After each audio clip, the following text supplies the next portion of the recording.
okay?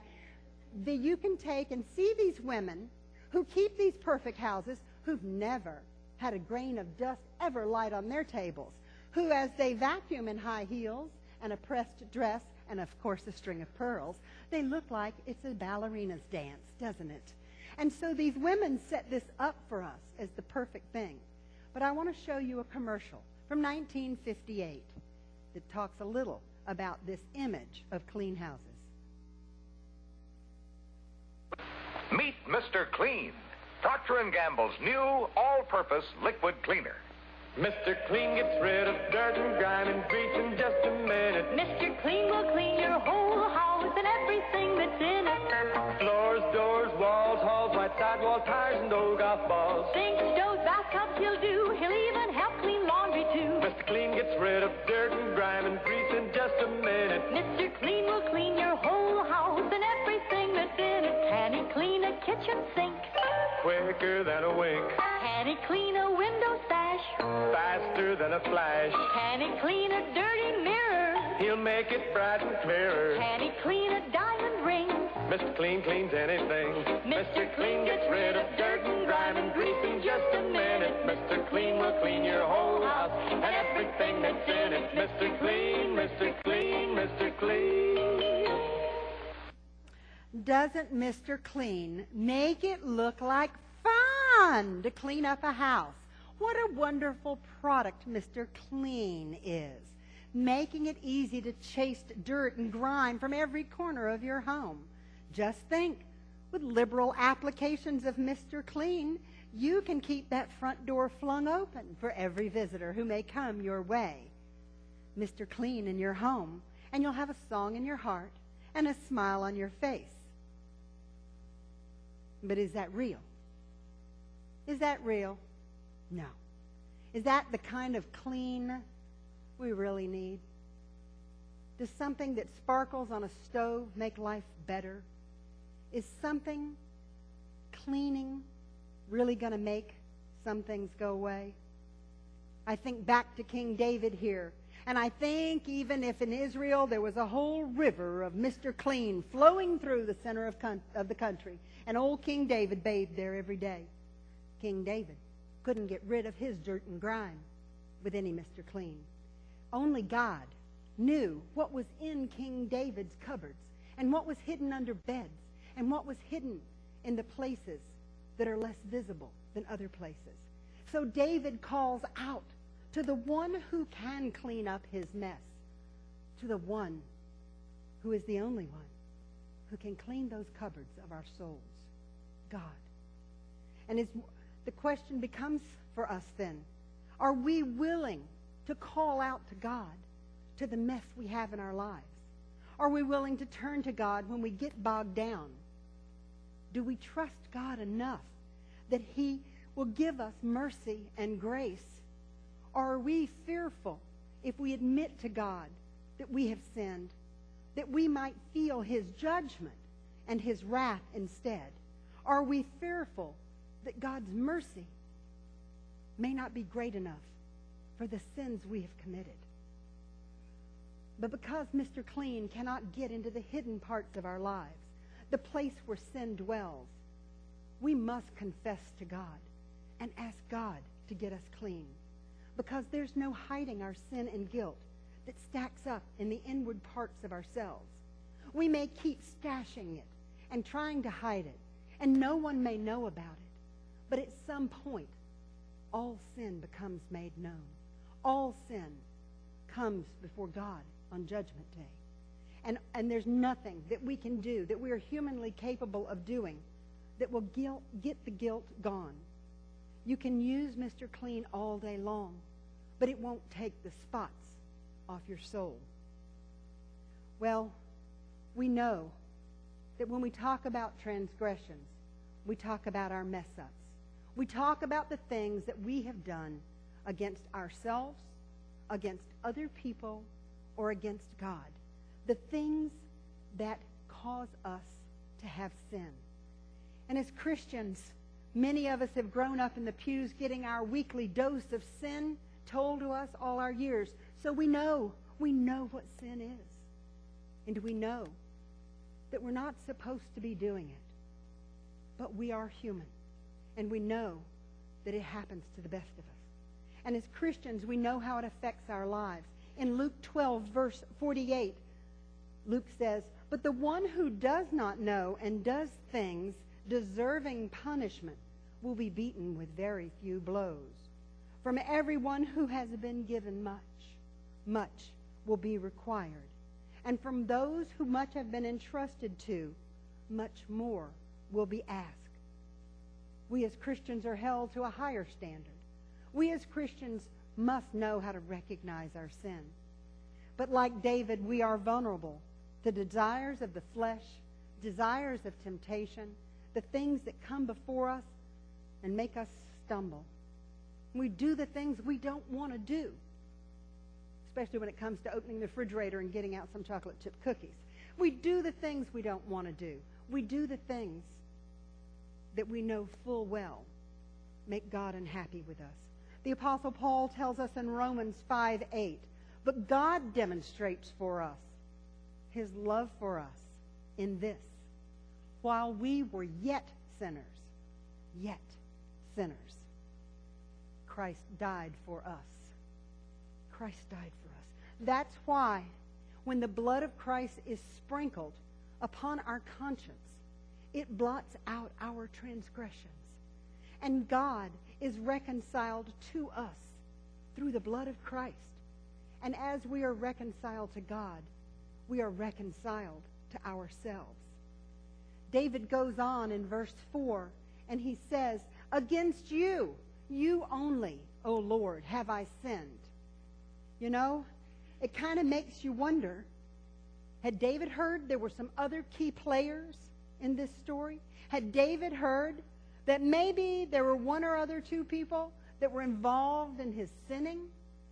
So we think about Bathsheba, and can we count her in as having been sinned against? Can we count her in and say she was sinned against? But oh no, we, because we will judge people on occasion, will say, hey, it takes two to tango, doesn't it? She was guilty too. But I want you to think about the context in which this happened. The context where the king of Israel had ultimate and total authority over the people in his kingdom. If the king said, do it, you best well do it. The alternative was not pretty. Had Bathsheba refused to yield to King David, the alternative could have been death. Most people didn't going against the king. And what about Uriah the Hittite? What about this poor, faithful, good man who was loyal to king and loyal to country, went out to do battle when he knew full well it meant his death? Had he been sinned against? And what about the temptation?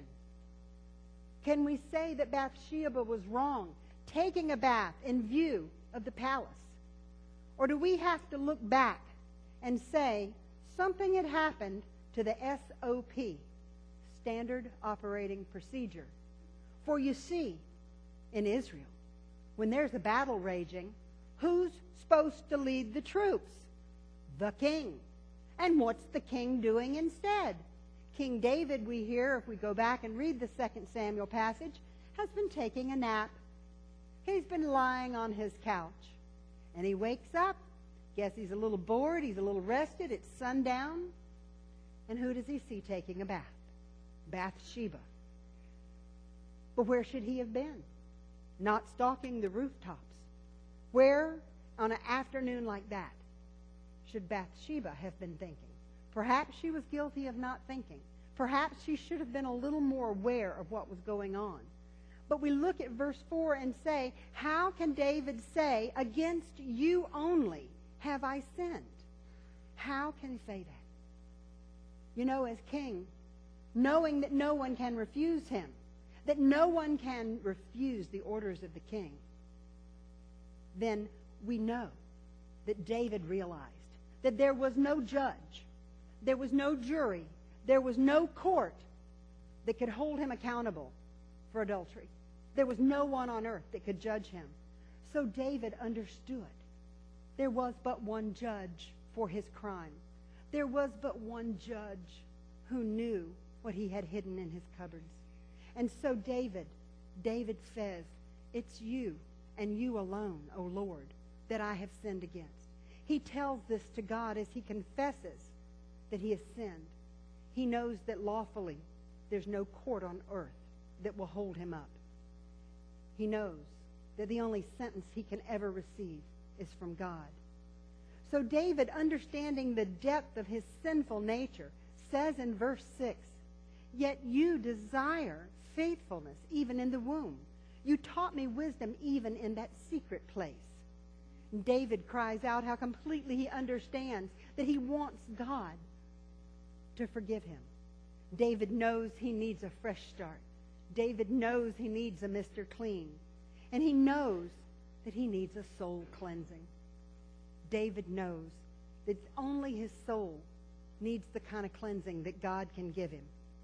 So if David had heard this 1958 jingle that came from this commercial singing, Mr. Clean gets rid of dirt and grime and grease in just a minute, Mr. Clean will clean your whole house and everything in it, David, as a great songwriter, may have taken that little jingle and rewritten it to say, God gets rid of sin and guilt and transgressions in just a minute, and God will clean your whole soul and everything that's in it.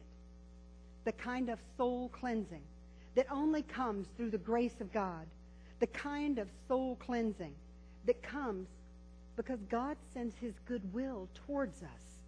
We know that David wanted God's sanctifying grace, something that would make him right again. So in verse 10, the pivotal verse that we all hold so dearly, create in me a clean heart, O God, and renew a right spirit within me. Our brother John Wesley leaned into that verse, and in his own a pithy, succinct way, and I love the way John Wesley pulled no punches. When he talked about the word create in that verse, he said create means work in me a holy frame of heart, whereby my inward filth may be purged away. Whew. Pretty big words. My inward filth. Isn't that something to be asking for? God, just fix me from the inside out. Oh God, you are the only one who can forgive me and thus cleanse me from this sin I have committed. Indeed, oh God, you are my only Mr. Clean. And God, not only do I desire cleansing for my sake, but cleanse me so that I may stand before others and speak to them about your goodness and your mercy, and speak to them and say, then I will teach transgressors your ways, transgressors, other sinners like me, and sinners will turn back to you, O God. David cries out because he wants to be clean. David wants to beg God to create in him that new heart that will let him take and overcome his own shortfalls, overcome his own failings, to keep before him that understanding that God alone will cleanse our hearts. I want us to think about this music in this song that we started our service of worship over with, to think about what God wants from us. God wants to restore to us the joy of our salvation, the joy of our salvation, of being saved. We have been saved because Jesus' blood has washed us new again. And when we come to communion each month and we celebrate the Lord's Supper, we do the remembering that Christ's body was broken for us and that Jesus' blood was spilt for us so that we could remember. And Robin's going to play that song for us again because I want you to remember. Not if you sin, but when you sin. David gave us words to beg for God's mercy and grace. Robin?